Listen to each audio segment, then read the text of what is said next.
Эфир телеканала продолжает Бугунь. Я Роман Спиридонов. Здравствуйте. И начнем мы с главной политической новости этого дня. Третий комитет Генассамблеи ООН по социальным и гуманитарным вопросам принял обновленную и улучшенную резолюцию «Ситуация с правами человека в Автономной Республике Крым и Севастополе», осуждающую нарушение прав человека в оккупированном Крыму. Резолюция осуждает аннексию и временную оккупацию полуострова России. Речь идет в том числе и о навязывании российского гражданства, проведении незаконных избирательных кампаний, голосовании, изменении демографического состава населения оккупированного Крыма и подавлении национальной идентичности, а также дискриминации жителей полуострова, включая крымских татар, а также украинцев и лиц других этнических и религиозных групп. И обсудим мы это решение с нашим гостем, эксперт по международным вопросам, по международной политике Илья Куса с нами на связи.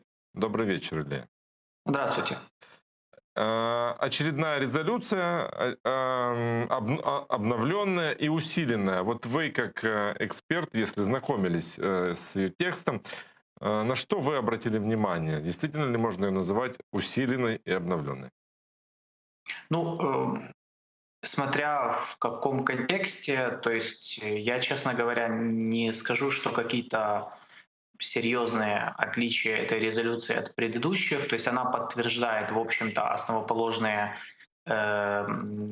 факты, которые были раньше зафиксированы и продолжаются, нарушения прав человека в Крыму.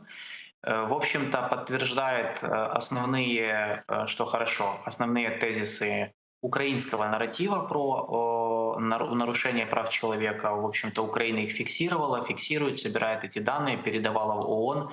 И позитивно можно отметить то, что вот, работа не была как бы лишней, и зря они ничего не делали. То есть, в общем-то, это все вылилось сегодня в форме вот этой вот резолюции. Но каких-то радикальных отличий от там предыдущих резолюций, подобных документов, которые принимали другие международные организации, я не заметил.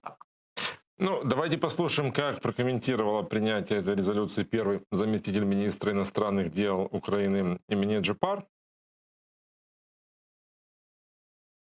Наші акценти розставлені на спробі Росії як держави-окупанта змінити Крим демографічно, етнічно і ментально, залякуючи через систематичні переслідування, асимілюючи через насаджування російського громадянства і ненависть до України і її громадян, колонізуючи через масове переселення на півострів своїх громадян і витіснення наших людей з півострова. Ну, вот, собственно, и ответ, что нового в этой резолюции, как сказал мне Джипар, это как раз речь идет о новых акцентах, об этничном, этнографическом давлении на крымчан, о попытках заменить состав, о политическом и религиозном преследовании на полуострове.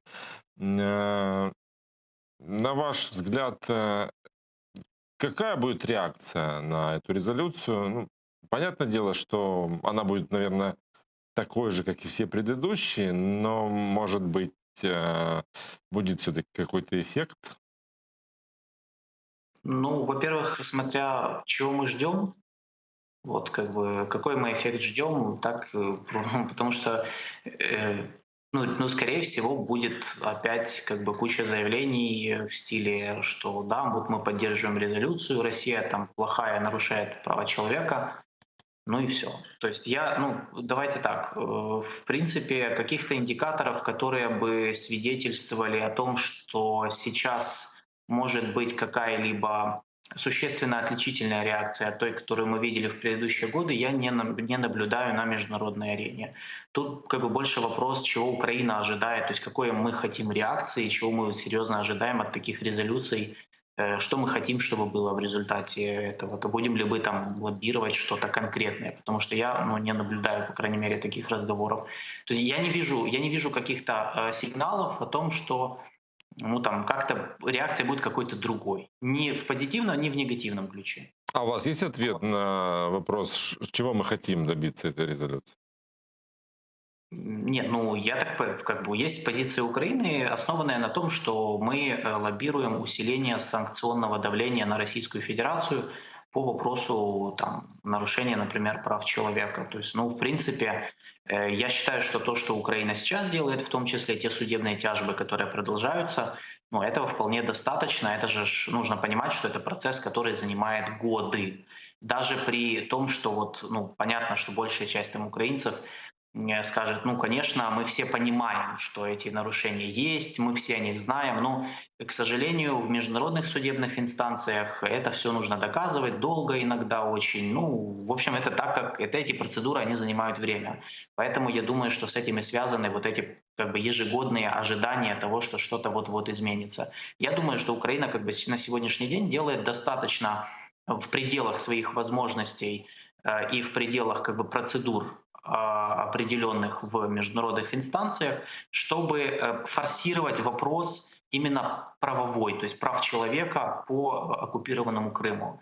Но результат, конкретный результат, он будет зависеть не от резолюции, а конкретно от того, как будет проходить, в общем-то, тот или иной, например, судебный процесс, который запущен Украиной в последние годы. Но ведь это в том числе и для того, чтобы Крым не исчезал с мировой повестки дня, для того, чтобы напоминать о том, что происходит в оккупированном полуострове, и, возможно, расширять круг сторонников.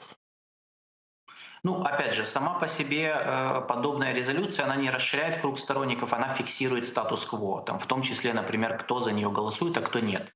То есть она просто фиксирует, какую позицию какие страны занимают.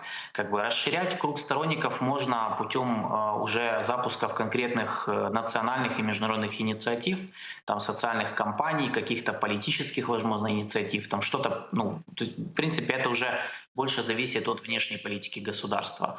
Но, ну, то есть вообще сам вопрос Крыма, мне кажется, что, на мой взгляд, ключевая проблема этой повестки как бы состоит в том, что начиная с 2014 года вопрос Крыма Российская Федерация вынесла за скобки и навязала всем вокруг, в том числе Украине, что вопрос Крыма должен рассматриваться отдельно от вопроса Донбасса. И вот с тех пор, как эти два вопроса были разделены, мне кажется, ну и начались проблемы, связанные с тем, что у Украины определенные трудности с тем, чтобы удержать фокус внимания именно на Крыме и как-то увязать эти две истории, хотя они вообще-то на самом деле это один конфликт, это одно как бы целое. Но вот, к сожалению, в 2014 году вот как разделили эти два вопроса, так до сих пор, по сути, ну, по крайней мере, мне так кажется, что это является главной нашей проблемой во внешней политике. То, что эти вопросы сейчас вот как бы вообще отдельно рассматриваются. И это, конечно, большая проблема. То есть это могла бы быть общая резолюция по Донбассу и по Крыму?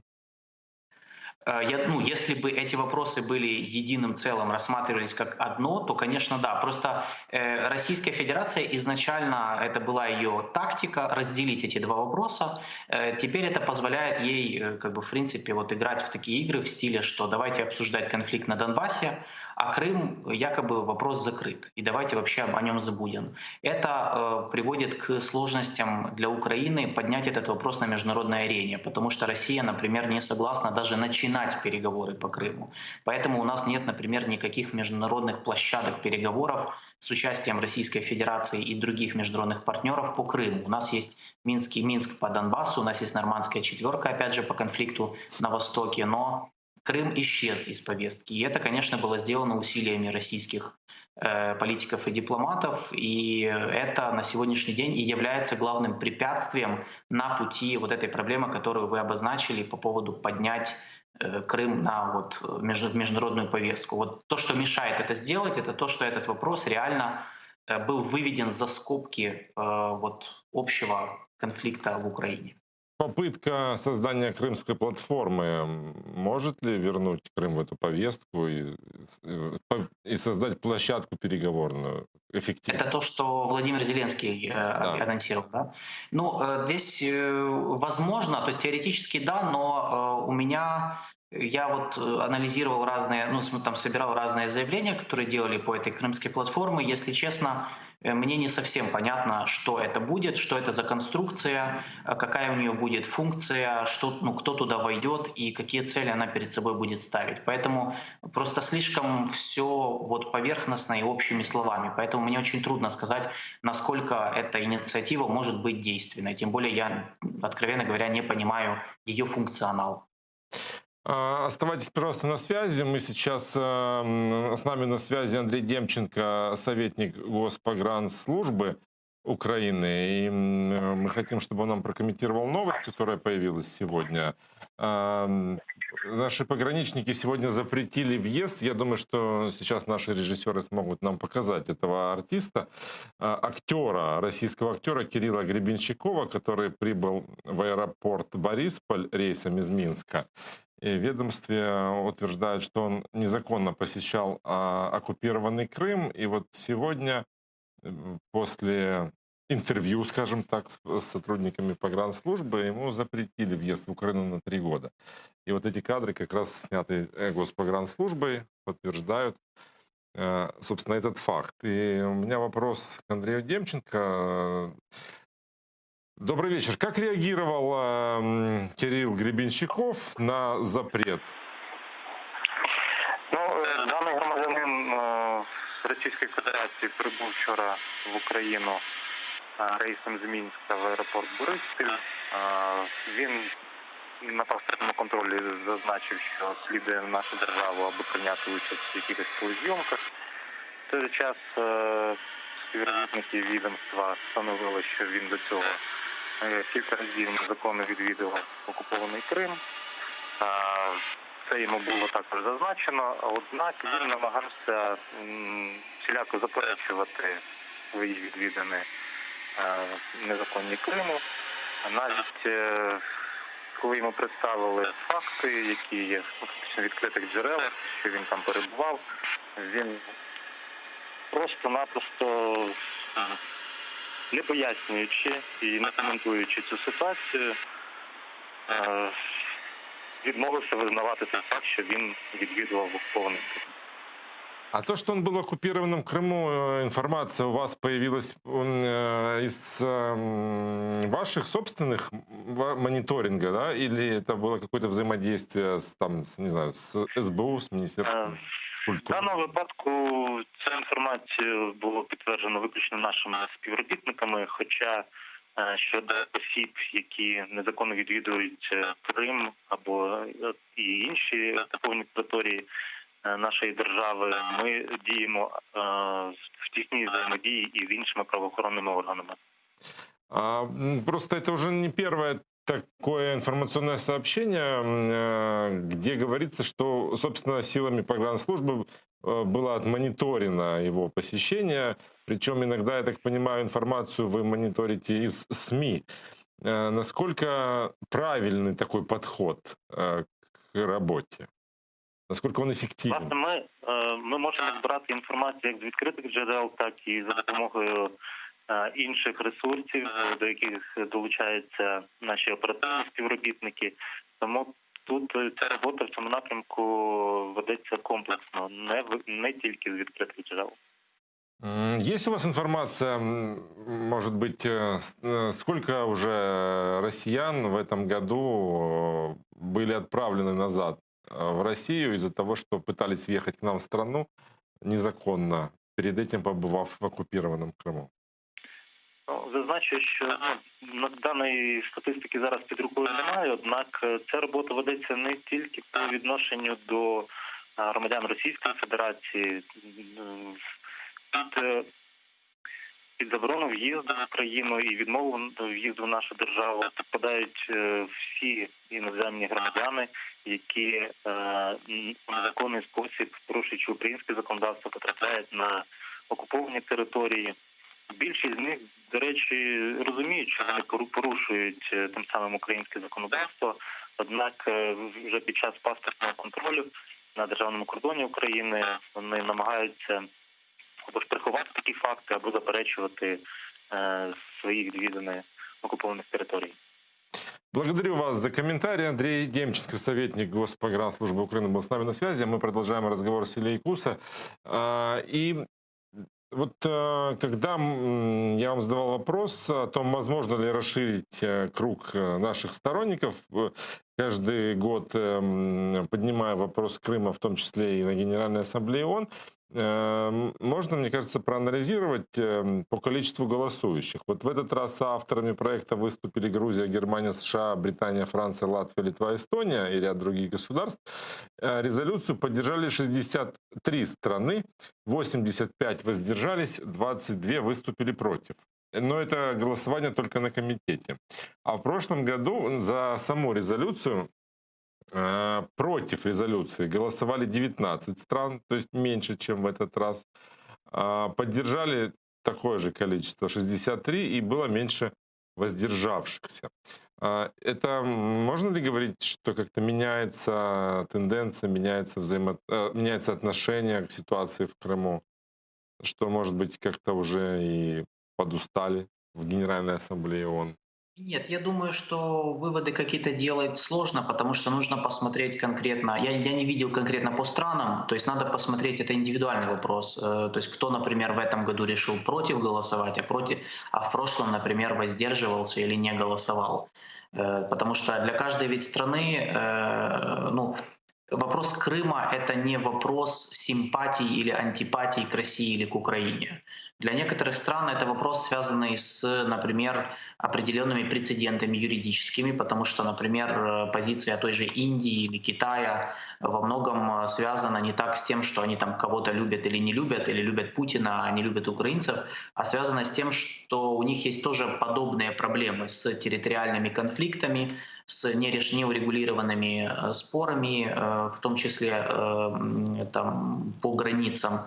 И, в общем-то, из этого они исходят, когда анализируют, мониторят ту или иную ситуацию и принимают решения. Ну и, конечно, нужно учитывать, что поддержка той или иной страны прямо зависит от уровня политических контактов этой страны с Украиной и наоборот. То есть от того, насколько мы взаимодействуем с этим государством, насколько они понимают, что такое Украина, где она находится и какая у нее позиция, и насколько мы вплетены в информационную и политическую среду этого государства. То есть это, конечно, имеет очень огромное значение на поддержку от того или иного государства или региона.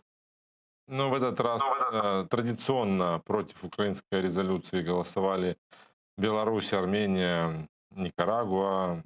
Ну, в общем, те страны, которые входят, как скажем, в ареал влияния Российской Федерации. Понятное дело, что как бы ситуация стабильна в этом вопросе, да, но вот все-таки, если говорить о том, как же, не знаю, совершить дипломатический прорыв, вот что можно было бы в этом направлении сделать? Ну, работать теснее с теми странами, которые вообще не в курсе о том, что тут происходит. Я, в частности, бы обратил внимание не на тех, кто голосует против, а на тех, кто воздерживается. То есть если мы хотим... Но опять же, тут нужно ответить на вопрос, а зачем нам, там, например, не знаю, у нас сейчас сколько, 63, да, проголосовало «за». Например, там, мы ставим цель там, добить эту цифру до там 100. Мы хотим 100 голосов «за». Но это нужно отвечать, а зачем нам это нужно? В принципе, потому что, давайте все-таки вспомним, что данные резолюции, они не имеют какой-то юридической обязательной силы, и, в общем-то, существенно на расклад сил на глобальной арене не влияют. Но если мы уже задаемся такой целью, то есть, допустим, у нас есть цель там вот не 63, а 100, в таком случае надо посмотреть на список воздержавшихся. Возможно, есть страны, с которыми нужно более тесно завязывать отношения и там рассказывать, продвигать свою повестку, свой нарратив, завязывать отношения в культурной, образовательной сфере, устанавливать более частые, более тесные политические контакты. Ведь, откровенно говоря, у Украины внешняя политика, она достаточно... Она как лоскутное одеяло. То есть у нас очень многие регионы, с которыми практически нулевые отношения. Возьмем даже страны Африки, Латинской Америки, Юго-Восточной Азии, у нас практически нет с ними системных полноценных отношений. Поэтому и ожидать от них какой-то внятной и толковой позиции, там, то, что мы называем проукраинской, ну, достаточно наивно. Они, конечно, скорее всего, воздержатся. Ну, хорошо, что не голосуют против. А, Еще одну тему хотел с вами обсудить. Палата представителей Конгресса США проголосовала против участия России в G7. Как отмечается, закон направлен на то, чтобы не допустить участия России во встречах Большой Семерки и восстановления формата G8 с участием России. Вот одной из причин нежелания видеть Москву в данном формате назвали продолжающуюся оккупацию Крыма. Конгрессмены могут изменить это решение только если Россия прекратит любое вмешательство в выборы США или в других странах G7 государств НАТО и ЕС, полностью выполнит свои обязательства в рамках Минских договоренностей, прекратит незаконную оккупацию Крыма, Южной Осетии и Абхазии, выведет свои войска и вооружения из Приднестровья. Вот фактически таким законом конгрессмены фактически полностью закрывают дорогу России в клуб великих стран. И произошло это именно вот сейчас. Можете вот предположить, почему это произошло именно сейчас? Ну, это ожидаемо. В общем-то, Россия как бы не имела планов возвращаться. Это была, я думаю, что эта резолюция связана с планами, ну, вернее, с заявлениями, которые как-то сделал Дональд Трамп в свое время, вот в начале года, когда он вдруг сказал, что ой, было бы хорошо вообще вернуть Россию в G7. Но тогда, мне кажется, что этот вопрос, он был снят еще тогда, потому что было заявление сразу же моментальное от практически всех членов Большой Семерки о том, что нет, этого не произойдет. Мы против, ну и вообще Штаты в одностороннем порядке не решают этот вопрос. То есть, условно говоря, даже если бы мы там пофантазируем и представим, что Палата представителей наоборот сказала, да, давайте вернем Россию в G7, если бы другая страна была бы против, этого бы не произошло. А насколько, ну, пока что, в общем-то, позиция всех стран Большой Семерки остается единой, что Российская Федерация, ей не место в этом неформальном объединении. Ну, я думаю, что, опять же, это несущественно, потому что сам, в общем-то, клуб G7, он без России сейчас превратился в, ну, как раз то объединение, каким он задумывался изначально. То есть это объединение в основном западных государств, ну, плюс Япония, связанных определенной, ну, похожей как бы идеологией и еще связями со времен как бы холодной войны. Российскую Федерацию в свое время туда приняли только в контексте попыток вот с ними перезагрузить отношения и попытаться включить Россию в мировую экономическую архитектуру и, в общем, в тот мировой порядок, который сами Штаты и их западные союзники выстроили после Второй мировой. Но не получилось. Эта перезагрузка еще при Обаме провалилась, да еще раньше, на самом деле. Ну, каждый американский президент в свое время пытался как-то наладить отношения, но не получалось. Поэтому я думаю, вопрос вот этот G7, G8, он закрыт окончательно. То есть я не представляю себе ситуации в ближайшем будущем, при котором Российская Федерация может вернуться. Да и, честно говоря, не вижу им вообще смысла к этому стремиться. А как же сейчас статус и престиж? Вот мы великая страна. Ну, я не вижу, Россия может доказывать и хочет доказывать свой статус и престиж другим способом. Вот они сейчас активно пытаются вмешаться в различные кризисные площадки. И, ну, во-первых, это более действенный способ. Мы это видим не только на примере России, но и на примере Турции, например.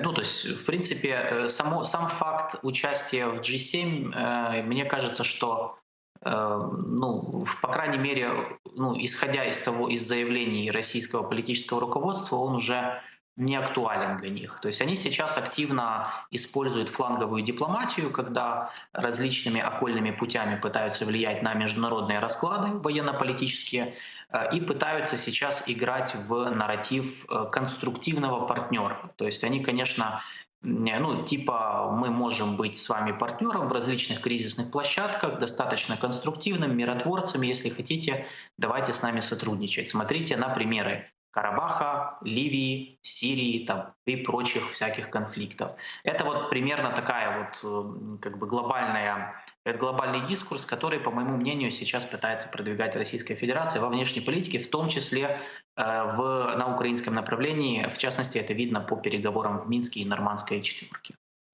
Я благодарю вас за то, что Спасибо. присоединились к нашей дискуссии. Илья Куса, эксперт-международник. Мы с ним обсудили а, значение новой, Спасибо. усиленной и обновленной резолюции Да, до свидания. Хорошего Генеральной вечера. Ассамблеи ООН по Крыму. А сейчас с нами на связи Ольга Смирнова. Она одна из участников и организаторов «Стратегии 18». Это такая питерская группа гражданских активистов. Они появились 4 года тому назад.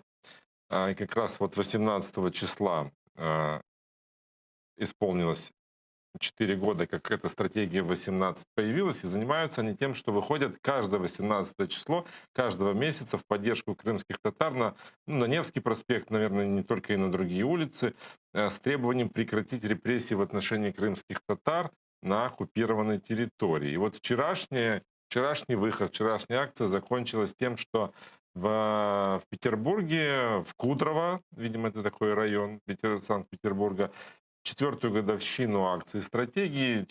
Примерно через час после начала акции вмешалась полиция. Были задержаны 5 участников этой акции, доставлены в отдел полиции, где им предъявили обвинения по статье. Сейчас, если вы мне объясните, Ольга, что это значит, часть 2, статья 22 КоАП РФ. Вот, в чем вас обвинили? Добрый день. Добрый вечер. Добрый вечер. Меня и всех остальных обвинили в организации, точнее сказать, в нарушении правил именно организации проведения некого публичного мероприятия. На самом деле это неправомерное совершенно обвинение, хотя бы потому, что одиночные пикеты, в формате которых мы проводили эту акцию, не является по определениям российского законодательства неким публичным мероприятием, требующим согласования с властью. И уж тем более не было оснований считать каждого из нас организатором.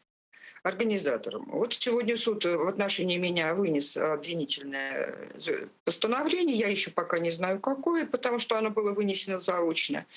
Еще бы я хотела уточнить по поводу самой стратегии 18. Это не только питерская группа. В Москве точно так же с 2016 года уже проходят ежемесячные акции стратегии 18. Эта инициатива, мы надеемся, распространится и по другим городам России. И проводили мы не совсем в городе, это за чертой города, совсем рядом с Санкт-Петербургом, густонаселенный район Ленинградской области. Почему там, почему мы ушли из центра Петербурга, это связано с особенностями коронавирусных ограничений в России. В Санкт-Петербурге это отдельный субъект федерации, более жесткая система с запретами даже на проведение одиночных пикетов в области нету.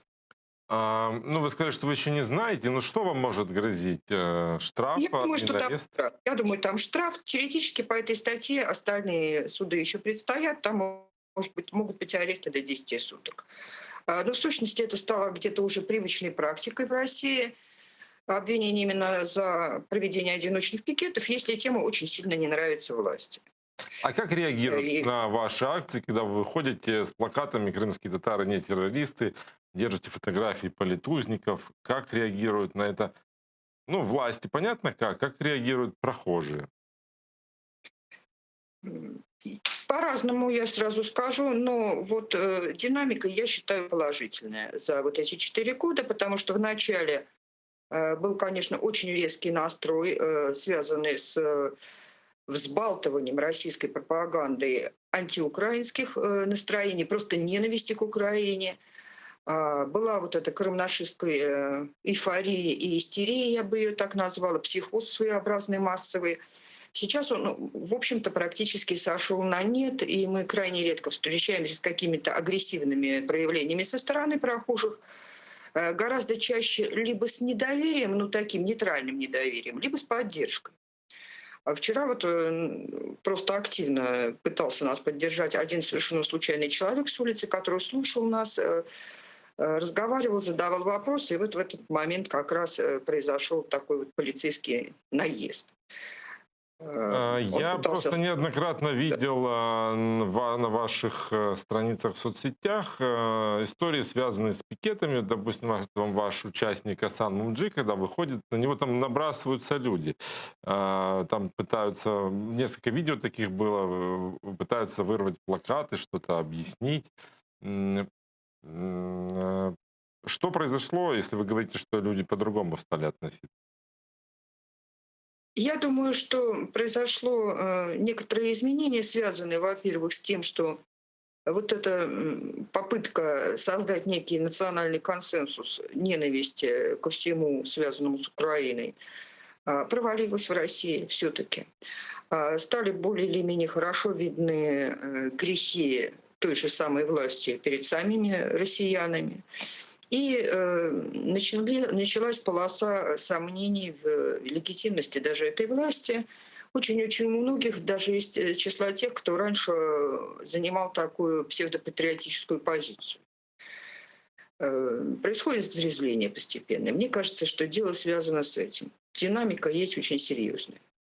С другой стороны, есть динамика отношений именно со стороны власти. То есть раньше мы практически не сталкивались на стратегии 18 с какими-то претензиями с ее стороны, при условии, что мы соблюдали все формальные ограничения, связанные с форматом там, одиночных пикетов. Сейчас мы сталкиваемся с такой, в общем-то, злокачественной регулярностью предъявления необоснованных обвинений в связи с участием именно в пикетах стратегии 18 в Петербурге. В Москве, по-моему, таких случаев пока нет. Благодарю вас за то, что подключились к нашему разговору, рассказали о своей ситуации. Ольга Смирнова, участница стратегии 18, была с нами на связи, а мы продолжаем разговор с Владимиром Казариным, ректором Таврического национального университета. Добрый вечер, Владимир Павлович. Добрый вечер. Хочется услышать вашу позицию по поводу сегодняшнего голосования в Комитете Генеральной Ассамблеи ООН по резолюции по Крыму.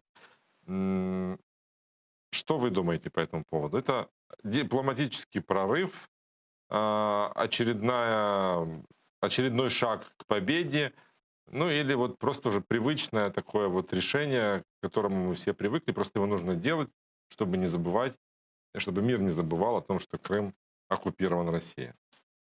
Ну, я не думаю, да, что это можно назвать прорывом, но, с другой стороны, именно вот эта постоянная, в чем-то даже со временем она становится рутинной работа, напоминать снова и снова современному миру о том, что проблема Крыма и проблемы крымские существуют, и от того, что мир временами думает, что другие проблемы более важные, в чем-то он, может быть, даже имеет для этого основания. Это не снимает с нас, крымчан, необходимости снова и снова о своей земле говорить, для того, чтобы она, как иногда, к сожалению, бывало в прошлом, чтобы она не выпадала из повестки дня. У нас были периоды, когда упоминания о Крыме практически вообще отсутствовали. Вот последнее время, всякие события последнего времени снова Крым ставят в значительной степени в центр внимания. Я думаю, в том числе события на Кавказе, они показывают, что одними только увещеваниями агрессора, наверное, освобождения Крыма достичь нельзя. Нужны более жесткие санкционные, более жесткие другие формы давления. Но это предмет отдельного разговора.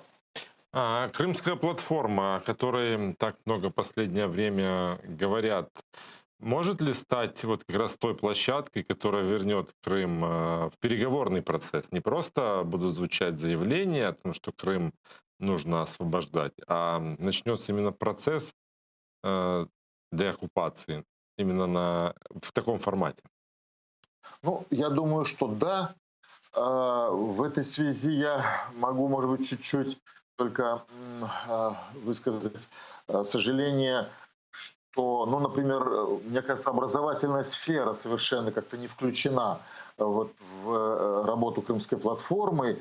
Ну, я думаю, что тот же Крымский университет Таврический и его там кадры, преподаватели, там, профессора, они, наверное, могли бы в какой-то степени в рабочих группах или еще каким-то образом быть привлечены. Но сама по себе идея этой Крымской платформы, мне кажется, она перспективная, и я думаю, что это вот может быть та форма, которая на современном этапе нам всем нужна. Я думаю, что это форма осмысления сегодняшних проблем, но в том числе подготовка к тому завтрашнему дню, которого мы ждем. И без определенной проработки вопросов, я думаю, что мы будем не очень готовы к этому новому дню. Сегодня нужно их подготавливать.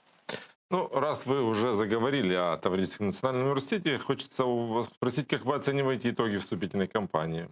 Чем она лучше, хуже прошлогодней? Я хочу сказать, что вступительная кампания этого года должна была быть чрезвычайно успешной, и она говорит в противовес тому, что сегодня вещают некоторые политики, она говорит о том, что крымчане, дети, выпускники хотят учиться в Украине, они настроены на эту учебу. Об этом говорит тот замечательный факт, что если в 2018 году у нас было где-то 4700 заявлений подано, в 2019 году у нас было 5200, 5300. И из-за всех кризисов этого года мы думали, что, наверное, у нас вырастет эта цифра, ну, может быть, на 200, на 300 человек, там, допустим, 5500, 5600. У нас было 6500 заявлений. Абсолютный рекорд за весь период. А самое главное, что в период коронавируса вот такая цифра.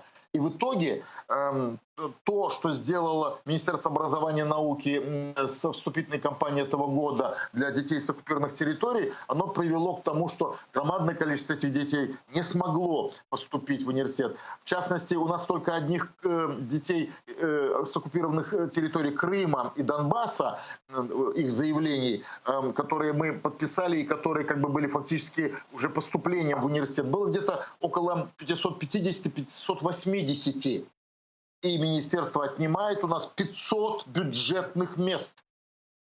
В результате характерно, что они называли цифру, а в Таврический университет поступило только 30 детей с оккупированных территорий. Это ими вычисленная цифра. Мы подняли большой, ну, как бы, так сказать, недовольный голос по поводу этого всего. Нас стали поддерживать и депутаты, и уполномоченные по правам человека, и Меджлис, и многие-многие другие инстанции. И потом началось: а вы пишите письма на крымчан, мы будем вам возвращать бюджетные места. Вот вам 75, вот вам еще 44, вот вам еще 80. Мы выпрашивали, мы уговаривали, отбирали назад то, что нам законно принадлежало. Поэтому всякие разговоры о том, что вот они выделили 12 тысяч мест для детей с оккупированных территорий, а всего-навсего в этом году, как говорит господин Ветренко, заместитель министра, было выбрано 2500 мест, я хочу ему сказать: если вы выделяли 12 тысяч мест, почему вы нам не сказали: вот вам Таврическому университету даем 4000 мест? Мы бы тогда передали в Крым информацию, что гарантированно государство предоставляет 4000 бюджетных мест. Приезжайте поступать, поступайте. Потому что самая главная проблема: если не будет бюджетных мест, у нас нет возможности учиться на контракте. Родители без зарплаты, мы не можем нигде заработать. Нет гарантии, что в Киеве мы быстро и легко найдем себе какую-то подработку. Нет, этого не было сделано. И у нас посыпались звонки из Крыма. Ребенок поступил, но мы узнаем, что нет бюджетных мест. Мы не можем выехать, мы не поедем. Мы будем ждать, будет ли бюджетное место. В результате просто-напросто фактически срыв был организован вступительной кампанией этого года. Неправда, что дети с оккупированных территорий не хотят поступать, но им поступать сложнее. Потому что если ребенок из Полтавы и из Львова учится, и, например, стипендия ничтожная, 1100 гривен, и, например, он немножко там проголодался, он может в Полтаву к маме уехать на уикенд, там покушать, ему нагрузят сумки, он привезет их с собой, эти сумки, и недели-полторы будет питаться. Ребенок из Крыма или с оккупированного Донбасса не поедет на уикенд на оккупированную территорию, потому что назад, например, хотя бы с теми же сумками, с продуктами его никто не пропустит. Российские пограничники его не пропустят обратно. То есть надо понимать, что у этих детей сложнее судьба, сложнее условия.